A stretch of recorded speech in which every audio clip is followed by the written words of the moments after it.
Moving on, ಇಷ್ಟೋ ತನಕ ಹಾಡು ಕೇಳಿದ್ವಿ, ಸಖತ್ತಾಗಿರೋ ಫ್ಯಾಷನ್ ವಾಕ್ ನೋಡಿದ್ವಿ, ಸೂಪರ್ ಆಗಿರೋ ಡ್ಯಾನ್ಸ್ ಪರ್ಫಾರ್ಮೆನ್ಸಸ್ ಕೂಡ ನೋಡಿದ್ವಿ, ಟ್ರಿವಿಯಾ ಕೂಡ ಆಡಿದ್ವಿ. ಈಗ ಒಂದೊಳ್ಳೆ ಮೆಸೇಜ್ ಇರೋ ಒಂದು ನಾಟಕ ನೋಡೋಣ. ಪ್ಲೀಸ್ ವೆಲ್ಕಮ್ ಕೀರಿ ಬ್ರೋ ನಾಟಕ ತಂಡ presenting follow your heart, directed by Satyakirti.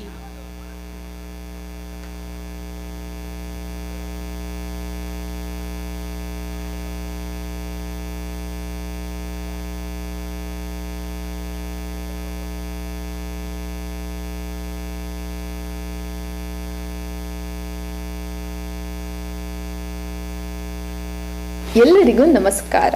Follow your art ಈ ನಾಟಕದ ಹೆಸರು ಫ್ರಮ್ ಕೀರಿಬ್ರೋ ತಂಡ. ನಾವು ದಿನನಿತ್ಯ ಮಾಡುವ ಕೆಲಸಗಳ ಆಧಾರದ ಮೇಲಿರುವ ಒಂದು ಸನ್ನಿವೇಶ. ನಾವು ಜೀವನದಲ್ಲಿ ಒಂದು ಒಳ್ಳೆಯ ದಾರಿಯನ್ನ ಫಾಲೋ ಮಾಡಿದ್ರೆ ನಾವು ಅನ್ಕೊಂಡಿದ್ದನ್ನ ಸಾಧಿಸ್ಲಿಕ್ಕೆ ಸಾಧ್ಯ. ಸ್ಕೂಬಿಯ ಕತೆ ಇದಾಗಿದೆ. ಅವನ ಪ್ರೇಯಸಿ ಆಕಸ್ಮಿಕವಾಗಿ ಮರಣ ಹೊಂದುತ್ತಾಳೆ. ಅದೇ ಯೋಚನೆಯಲ್ಲಿ ವಾಹನದಲ್ಲಿ ಚಲಿಸುವಾಗ ಅವನ ಕಾರ್ಗೆ ಆಕ್ಸಿಡೆಂಟ್ ಆಗಿ ಅವನಿಗೆ ಹಳೆಯ ನೆನಪುಗಳೆಲ್ಲ ಮರೆತು ಹೋಗಿವೆ. ಮುಂದಿನ ಸನ್ನಿವೇಶ ಪ್ರೆಸೆಂಟ್ ಡೇ ಸಿಚುವೇಶನ್ ಆಧಾರವಾಗಿರುತ್ತದೆ.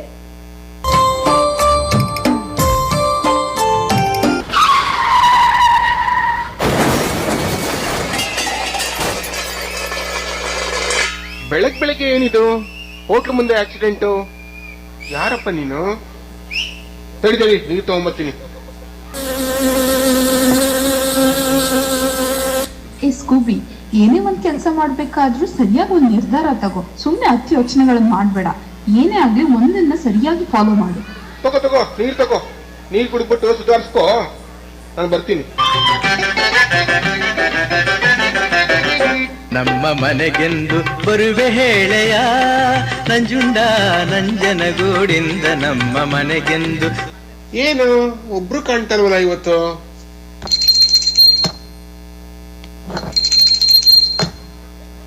ಏನಪ್ಪ ಒಬ್ರು ಟೈಮ್ ಕರೆಕ್ಟಾಗಿ ಸಿಗಲ್ಲ ಇಲ್ಲಿ.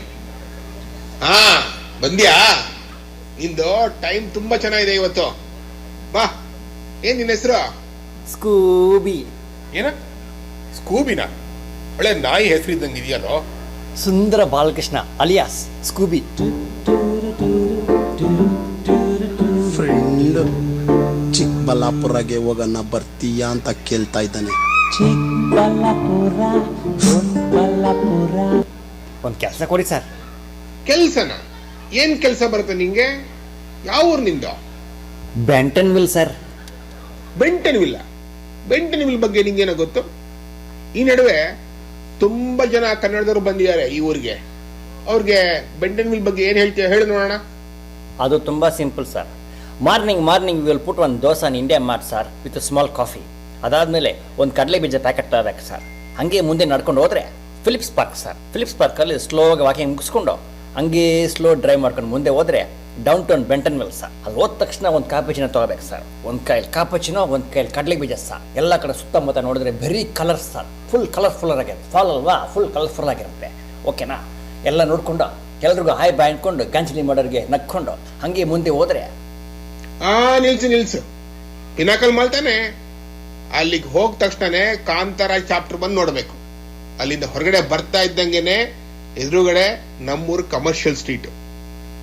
ಈ ಕಡೆ ನೋಡಿದ್ರೆ ಡಿಲ್ಲರ್ಸ್, ಆ ಕಡೆ ನೋಡಿದ್ರೆ ಓಲ್ಡ್ ನೇವಿ. ಅಲ್ಲಿ ಶಾಪಿಂಗ್ ಮಾಡೋದು ಅಷ್ಟೇ ತಾನೆ. ಅದಾದ್ಮೇಲೆ ಈ ಕಡೆ ಒಂದು ಫೋಟೋ, ಆ ಕಡೆ ಒಂದು ಫೋಟೋ ಸರ್.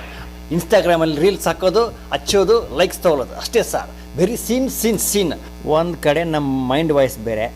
ಅದು ಯಾವ್ದೋ ಒಂಟಿ ಹಕ್ಕಿ ಸದ್ದನ್ನ ಕೇಳುತ್ತಾ ಮಲ್ಕೊಂಡಿದ್ದೆ ಮಧ್ಯಾಹ್ನ. 4 kg ಪ್ರೀತಿಗೊಂದು ಪದ್ಯಾನ ಬರೆದಿಟ್ಟು ಕೆರೆದುಕೊಂಡೆ ಗಡ್ಡಾನ. ಕಾಳಿದಾಸ ಕಾವ್ಯ ನಮ್ಮಪ್ಪನ್ನ ಕೇಳ್ರಿ, ಖಾಲಿ ಹಾಳೆಗಿಂತ ಒಳ್ಳೆ ಕಾವ್ಯ ಇಲ್ರಿ. ಹೃದಯದ ಮೇಲೆ ಹೈ ಹಿಡಿದು ಹಾಕಿ ರಾಜಕುಮಾರಿ ನಿಂತಂಗಾಯ್ತು. ಇಂಥ ಟೈಮಲ್ಲಿ ಹಾಡು ಬೇಕಿತ್ತ? ಯಾವನಿಗೆ ಗೊತ್ತು. ಮಾತೇನೋ ಚೆನ್ನಾಗಿ ಆಡ್ತೀಯಾ, ಅದೆಲ್ಲ ಸರಿ. ನಾನ್ ಯಾಕೆ ಕೆಲಸ ಕೊಡ್ಬೇಕು ನಿಂಗೆ? ಪ್ರತಿ ಧರ್ಮದಲ್ಲೂ ಒಂದು ಪುಣ್ಯ ಸ್ಥಳ ಇರುತ್ತೆ ಸರ್. ಅದೇ ಥರ ಎಲ್ಲ ಧರ್ಮದವರು ಸೇರೋ ಒಂದೇ ಒಂದು ಪುಣ್ಯ ಸ್ಥಳ ಅಂದರೆ ಈ ನಿಮ್ಮ ಹೋಟೆಲ್ ಸರ್. ಕಲ್ಮಶ ಇಲ್ಲದೆ ಮನಸ್ಸುಗಳು ಸೇರೋ ಜಾಗ ಸರ್ ಈ ಹೋಟೆಲು. ಬರ್ತ್ಡೇ ಪಾರ್ಟಿ ಆದರೂ ಇದೇ ಟೇಬಲು, ಹೆಂಡತಿ ಮಕ್ಕಳ ಜೊತೆ ಜಗಳ ಆಡಿದ್ರು ಇದೇ ಟೇಬಲ್. ಸುಖ ದುಃಖ ಹಂಚ್ಕೊಳ್ಳಿಕ್ಕೆ ಜನ ಬೇರೆ ಎಲ್ತಾನೆ ಸರ್ ಹೋಗ್ತಾರೆ. ಹಾಂ, ಈ ಭೂಮಿ ಮೇಲೆ ನಡೆಯೋ ಜಗಳಕ್ಕೆ ನಿಮ್ಮ ಹೋಟೆಲ್ನ ಮಸಾಲೆ ದೋಸೆ, ಬೆಣ್ಣೆ ದೋಸೆ, ಗರಂ ಗರಂ ಟೀ ಕುಡಿದಿದ್ದೇನೆ ಸರ್. ಮೇರಾ ಹೋಟೆಲ್ ಮಹಾನ್.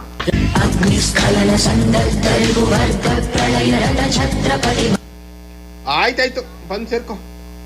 ಅಲ್ಲಿ ಯೂನಿಫಾರ್ಮ್ ಇರುತ್ತೆ, ಟೈಮ್ ಕರೆಕ್ಟಾಗಿ ಬರಬೇಕು, ಟೈಮ್ ಕರೆಕ್ಟಾಗಿ ಹೋಗ್ಬೇಕು, ಕಸ್ಟಮರ್ನ ಹ್ಯಾಪಿಯಾಗಿ ಇಟ್ಕೋಬೇಕು, ನೋ ಕಂಪ್ಲೇಂಟ್ಸ್. ಖಂಡಿತ ಟೈಮಿಗೆ ಬರ್ತೀನಿ ಸರ್. ಲೈಫೆಲ್ಲ ಬರೀ ಪ್ರಾಬ್ಲಮ್, ಏನು ಮಾಡೋದು, ಬರ್ತೀವಿ. ಪ್ರಾಬ್ಲಮ್ ಅಂದ್ರೆ ಯೋಚನೆ, ಇಲ್ಲಿ ಕುತ್ಕೊಂಡು ಯೋಚನೆ ಮಾಡ್ತಾ ಇದೆಯಲ್ಲ, ಅದೇ ಪ್ರಾಬ್ಲಮ್. ಏನು ಸರ್ ಮಾಡೋದು, ಏಕಾಂಗಿ ನಾವು. ನಿನ್ ಪ್ರಾಬ್ಲಮ್ ನಂಗೆ ಗೊತ್ತಿಲ್ಲ, ತುಂಬಾ ಯೋಚನೆ ಮಾಡ್ತಾ ಇರ್ತೀನಿ ಅಂತ ಕಾಣ್ತದೆ. ನನ್ನ ನಿನ್ನ ಅಣ್ಣ ಅಂತ ತಿಳ್ಕೊ. ಹಿಂಗೊಂದು ಮಾತು ಹೇಳ್ತೀನಿ, ಯಾವುದೇ ವಿಷಯಕ್ಕೂ ತುಂಬಾ ಯೋಚನೆ ಮಾಡಕ್ ಹೋಗ್ಬೇಡ. ಒಂದು ಗುರಿ ಇಟ್ಕೋ. 100 ಜನ 100 ತರ ಹೇಳ್ತಾರೆ, ಅದನ್ನೆಲ್ಲ ಬಿಟ್ಟು ನಿನ್ನ ಹಾರ್ಟ್ ನೀನ್ ಫಾಲೋ ಮಾಡು. ನನ್ ನೋಡು, ನನಗೆ ಇಷ್ಟನೋ ಅದನ್ನೇ ಮಾಡ್ಕೊಂಡ್ ಬಂದಿದ್ದೀನಿ, ಖುಷಿಯಾಗಿದ್ದೀನಿ. ಹಿಂಗೆ ಏನೋ ಯೋಚನೆ ಮಾಡ್ಕೊಂಡು ಮತ್ತೆ ನಮ್ಮ ಹೋಟೆಲ್ ಮುಂದೆ ಆಕ್ಸಿಡೆಂಟ್ ಮಾಡ್ಕೊಂಡು ಬೀಳ್ಬೇಡ. ಹೋಗು, ಮನೆಗೆ ಹೋಗಿ ರೆಸ್ಟ್ ತಗೊಂಡು ನಾಳೆ ಬಂದ್ಬಿಡಿ ಕೆಲ್ಸಕ್ಕೆ.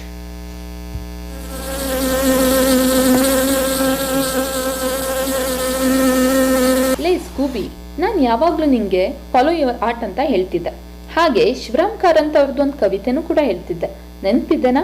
ಮರದ ಮೇಲೆ ಕುಳಿತ ಹಕ್ಕಿಗೆ ಕೊಂಬೆ ಮುರಿದು ಬೀಳುವ ಭಯವಿರದು, ಏಕೆಂದರೆ ಅದು ನಂಬಿರುವುದು ತನ್ನ ರೆಕ್ಕೆಗಳನ್ನೇ ಹೊರತು ಕೊಂಬೆಯನ್ನಲ್ಲ.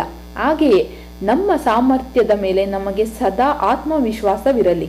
ಸೇವಂತಿಯೇ ಸೇವಂತಿಯೇ ನನ್ನ ಸೇಲೆಯಲ್ಲಿ ಕಮ್ಮಂತಿಯೇ, ಮಲ್ಲಿಗೆಗಿಂತ ಬಲು ಅಂದ ನೀನು. ಈ ನಾಟಕದ ಸಾರಾಂಶ, ಒಳ್ಳೆಯತನಕ್ಕೆ, ಒಳ್ಳೆಯ ಮನಸ್ಸಿಗೆ ಎಂದಿಗೂ ಬೆಲೆ ಇದೆ. Follow your art.